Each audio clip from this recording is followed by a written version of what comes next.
Hi, I'm Randy McLean at Waypoint Analytics. This is Jeannie Hurwitz from Hurwitz Consulting.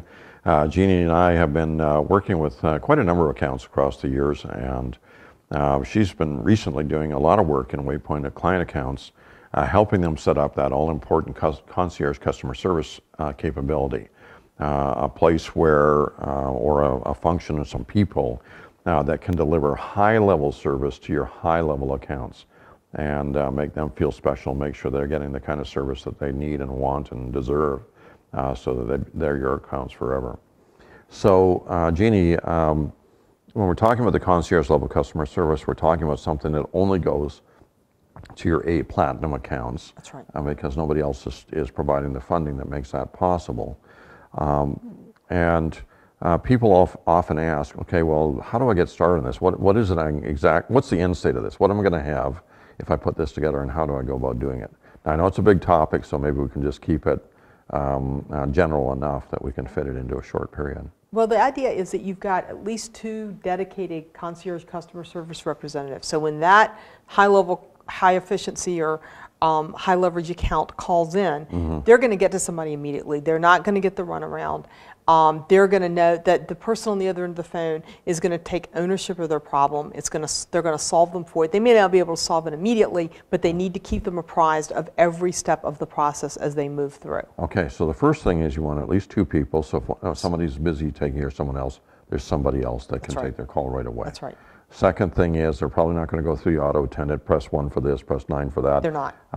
There's going to be a separate phone number that goes straight to these 2 people. They're going to get a human. Okay, so human being right off top, no automated anything. Right. Trying to avoid voicemail at all costs. That's right. And then you're backing that up. If they do get voicemail, they're going to get a call right away, even if they're busy doing something. And that's exactly else. what I was going to say. There are going to be times that it does end up going to voicemail, but they've got to deal with it right away and respond right away. All right. So you're setting up a service standard. They're going to get a call back within 10 minutes or something like that. Yes. And even when they're busy, they can touch base, find out what the problem is, then go and fix the other problem, and then come back to it. That's right. Okay.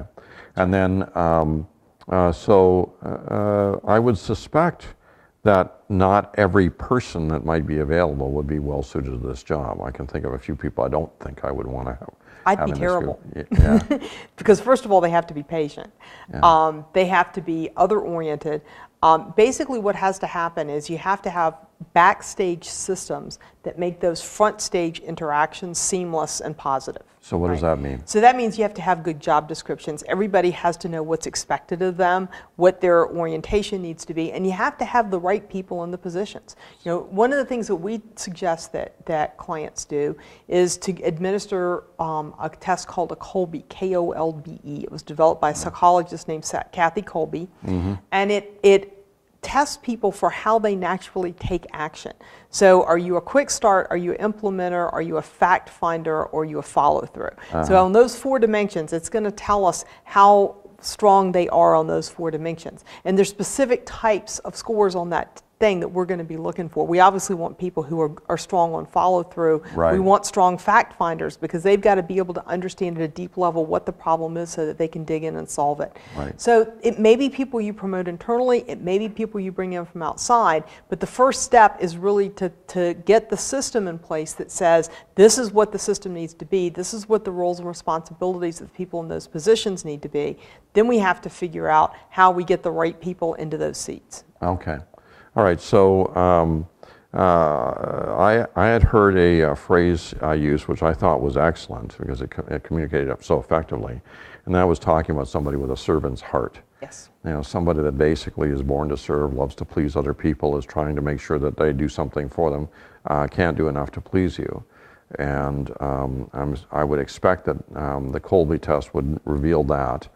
Or would help identify people that are likely to be that way. It helps because we know that there's certain dimensions where people are more likely to be that way. All right. Absolutely. Yeah. But the Kolbe is not sufficient in and of itself. It's a key tool, but it's not sufficient. So it is that servant's heart. It's how people treat each other. And how you treat your representatives is going to feed into this also. Because if you're not treating your people well, then they're not going to treat your customers well. So we get into a situation where you end up looking at your own culture and you look at it hard, because if you want that culture to exist with your customers, it has to exist internally with what we call the internal customers as well. So here's an example. I went to a hotel and the service was impeccable. I mean, I was just blown away by what went on in that hotel. I was waiting for my Uber car the next day, and there's a little bellman out there, and one of the supervisors comes out and says, okay, there's ice cream upstairs and there are tacos downstairs, and I don't know, 2 or 3 other things. Yeah. And I said, do you do this every day? And he said, pretty much. And it was very clear that they had a culture of treating their people well and making it a fun atmosphere, and that translated into how their Also, guests this was were for treated. This was for the valet. Oh, that is fantastic. That was for the people working in the company. So they're providing superior service for their people that That's right. provide superior service. That's right. And if you look, there's a book written by Ken Blanchard and a former head of Southwest Airlines. Actually, she was promoted from the bottom up, from an administrative assistant up. It's called Lead with Love. And they said that they don't put their customers first. They put their people first. Because if they treat their people well, then their people will put the customers first. Yeah, and that ties in with a lot of what Simon Sinek says about that inner circle and the outer circle, inviting the customers into the inner circle. Yeah, that makes a lot of sense. Now, when you have somebody who set up the department, what's the end state? What are the activities there? What are these people doing? They're answering the phone, they're fielding a question on a problem, or the customer has some need and they're trying to find some way to fill it. So how do you measure and monitor that? How do you set standards for it so that people know?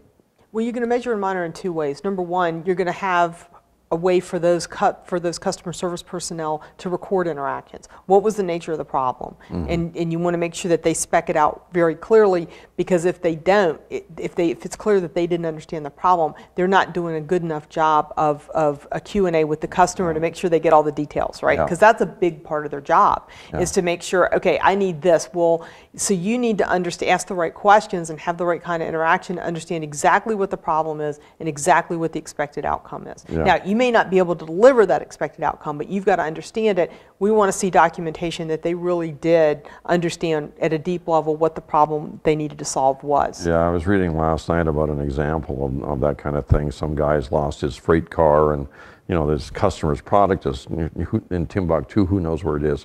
It's 10 days late, and he's got a representative on from the rail and calling up and saying, I want car, ABC 123, and I'm looking for my car, and she says, yeah, we found car XYZ 123, and we're going to get it right over to you, and don't worry, it's all going to be fine. And the guy's saying, you're not even looking for the right car. That's not the car that's missing.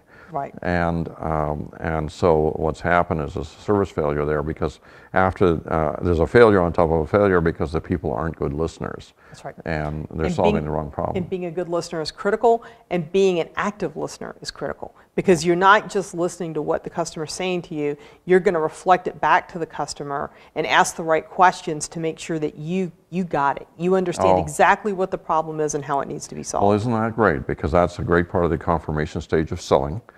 And I think a lot of the people that wind up being pegged for these customer service roles are people that are good detail-oriented salesmen, but might not be the most productive people, right, because they're farmers and they're not hunter-gatherers, right, or hunter-killers, which is what you need for finding new business. Right. So we might find some very good people within the sales force that fit this role. Is that what you're finding? Absolutely. And what we find too is that we're getting to more of a division of labor. So the customer service people are doing the problem solving. We're taking that out of the hands of the salespeople. Even a lot of the order taking you can take out of the hands of the salespeople. So the salespeople really are in the job of selling. And so that there's a clearer division of labor. One of the things we see, because when we go in phase one, and we don't just survey the customers, we survey the salespeople, we survey the customer service people. One of the questions we ask is a standard measure of work stress, which is how much of the time do you feel you have too much to do in the time available? We're seeing pretty high level responses to that.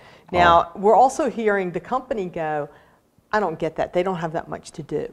Well, I think that the underlying reason that there's this disconnect between what the company thinks is going on with the salespeople and the customer service people and what we're seeing in their perceptions is that there isn't a clear division of labor. Everybody's, particularly the salespeople, trying to do a lot of different kinds of things, and because there's not a clear division of labor, because there's not a lot of specialization, they do feel stressed because they're not always clear on what their role's supposed to be. Or they're trying to do all the roles. Or they're trying to do everything, or they don't have clear priorities. Yeah. All of those things come into play. And so it's, when we bring those data to the company, a lot of times they're like, what do you mean? Like, how can they be stressed like this? And it's not stress in the sense that they're just completely overburdened, but it's stress in the sense that we don't have a good system in place to make them more effective and productive. Yeah, and that's actually a big topic. In fact, I think we should cut a video after this one about that specific thing, because I think there's some really important points in there. So what I've heard about is how we're setting up the organization generally, where the people are coming from, what it is that they're doing generally, and we're getting a sense of why this is important and how it factors into a transition plan that goes from the way things used to be done to the way the things everybody's going to be doing them a few years from now. Right. So I think that's very very valuable, and I'm quite pleased to be able to discuss and share that. So at any rate, thank you very much for spending time with us on this video. Thank you, Jeannie, for sharing your expertise. And we'll look forward to you joining us for the continued conversation as we talk a lot more about this concierge customer service concept, which is so important.